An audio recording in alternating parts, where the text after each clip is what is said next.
2 দিন ধরে এত বৃষ্টি হয়েছে, মাঠ ভর্তি পুরো কাদা।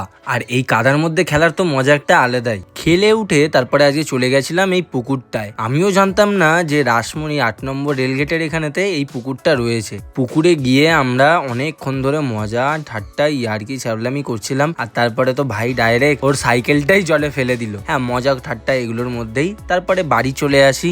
যেমনটা বললাম, সারাদিন বৃষ্টি, আর এই বৃষ্টির মধ্যে মন করছিল খুব খিচুড়ি খাওয়ার জন্য। কিন্তু বাবা বলল আজকে ভাত, ডাল, আলু ভাজা, ডিমের অমলেট, তার সাথে আলু পোস্ত বানাচ্ছে। তো ওটাই খাওয়া দাওয়া করে নিয়েছিলাম। আর এই বৃষ্টিতে একটাই প্রবলেম হয়, সেটা হচ্ছে গাছে জল জমে যাওয়া। হ্যাঁ, আমাদের ছাদে যে এতগুলো গাছ রয়েছে, সেগুলো টবেতে, তারপর অনেক চারা গাছের, এগুলো সবকিছুতে না জল জমে যায়, কারণ টানা বৃষ্টির জন্য। তাই ওগুলোকে ফেলে, ওগুলোকে ঠিকঠাক করে রেখে আবার সব গাছ ছাউনি দিয়ে চলে গেছিলাম খেলতে। হ্যাঁ, এই বাচ্চাদের সাথে গিয়ে একটুখানি খেললাম, খেলে টেলে তারপর বাড়ি চলে আসি।